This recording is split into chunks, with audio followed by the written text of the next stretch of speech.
Hello guys, welcome back to solution Mitra. So आज का हमारा क्वेश्चन है, if angle between vector A and B is theta then the value of B cross A dot A will be. Okay, so हमारे पास कह रखा है कि ए और बी के बीच का एंगल दे रखा है थीटा। ये है जी हमारा वेक्टर ए, सपोज ये है बी, ये है, इनके बीच का एंगल आपको पता है कितना है, दे रखा है थीटा दे रखा है।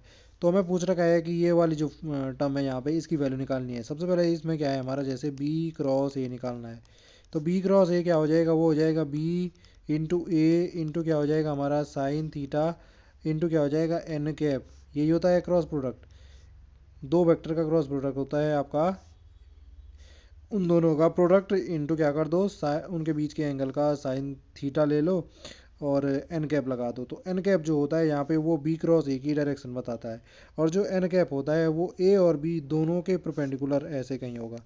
परपेंडिकुलर के लिए एक सीधी लाइन कितनी अच्छी बन रही, ये है हमारा परपेंडिकुलर इन दोनों के एन कैप। ए के भी परपेंडिकुलर है, बी के भी क्या है, ये परपेंडिकुलर है। तो इस प्रकार से होती है हमारे बी क्रॉस ए की जो डायरेक्शन होगी। जैसे यहाँ पे वैसे बी ए क्रॉस बी की डायरेक्शन ऊपर को होनी थी, अगर मैं बी क्रॉस ए करता हूँ ना, राइट हैंड रूल लगता है, तो ऐसे यहाँ नीचे को बन रही होगी। खैर ये तो बेसिक आपको पता ही होंगे, एन कैप की डायरेक्शन ऐसे नीचे को होगी, और ये क्या होगी, बी और ए दोनों के क्या होगी, परपेंडिकुलर होगी। अब यहाँ पे कह रहा था हमें कि हमें बी क्रॉस ए मिल गया, उसकी डायरेक्शन आपको मिल चुकी है।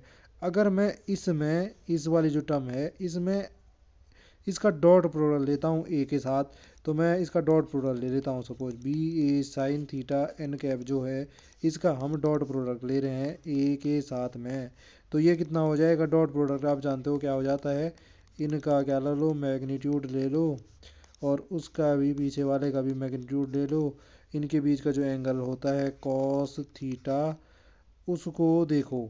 अब देखो कॉस थीटा जो एंगल होगा, यहाँ पे जैसे हमने कॉस थीटा की जगह कॉस फाई लगा दिया, तो ये फाई एंगल जो होता है वो इसके इस वाले जो दो वेक्टर जिनका प्रोडक्ट हो रहा है उनके बीच का होता है ना, डॉट डॉट प्रोडक्ट में।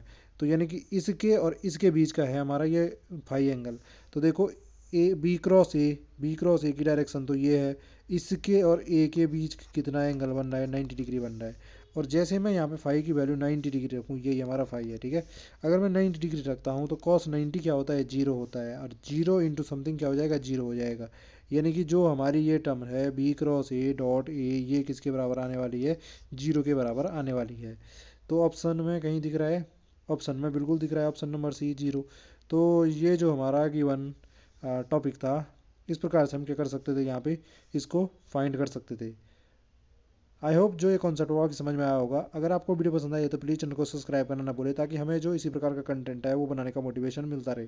तो फिर मिलते हैं किसी नए टॉपिक में, तब तक के लिए bye bye and take care.